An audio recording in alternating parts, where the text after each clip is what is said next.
Okay, part 3, comparing the criteria with the applications.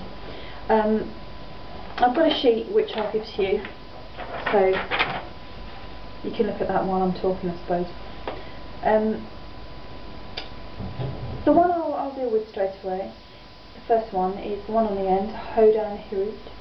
She's the applicant who wants to teach English and record women's experiences and so forth.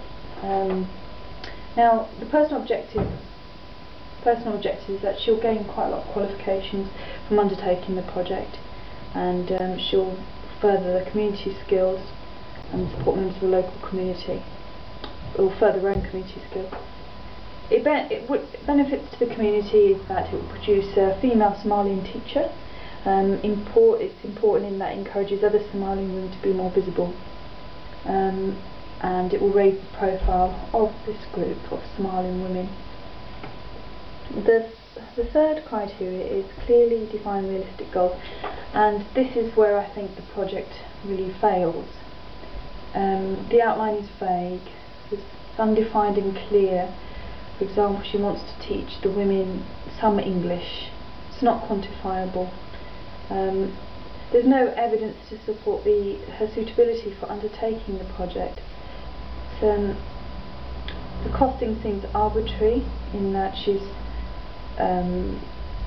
there's no mention of premises, there's no mention of phone calls, there's no mention of a computer, which is essential if you're going to set up a web design course, a website.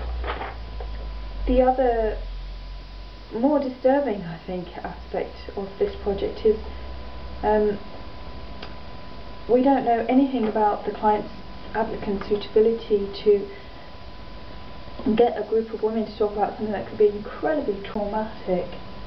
First of all, we don't know if she's up to the task. Will it have an adverse effect on her? Well, that kind of activity needs support, and there's no awareness of that. You're going to get a group of women together to talk about their experiences.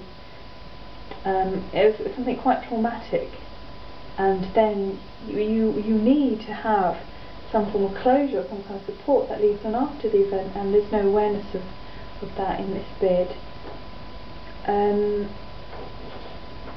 There's a number of different holes, I suppose, holes as big as you could drive a bus through with the proposal of this project.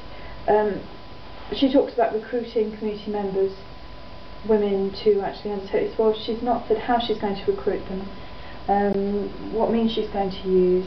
She also talks about meeting them and teaching them English at their homes. There's a safety issue here. If she's entering into strangers' homes, her safety is at stake. So there's issues around safety of her safety, mental safety, physical safety and mental safety, the safety and the well-being of the women that she's going to ask about their experiences. There's also the issues about confidentiality and sensitivity. So all in all, I think it's not particularly well thought out, and it hasn't got defined and realistic goals. The project is also, in terms of the timetable, the project is wildly ambitious. And I think that it's got to be rejected for that reason.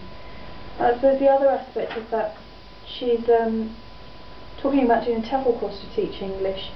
TEFL may not be the most suitable qualification in this case, because you're dealing with people who maybe have never written, have no written tradition. So there's a need for quite strong language support. TEFL is perhaps not the right qualification. The other aspect is that will she be allowed on the TEFL course? You need to be a graduate, and there's no evidence to support that she is. So all in all, I'd say, had she actually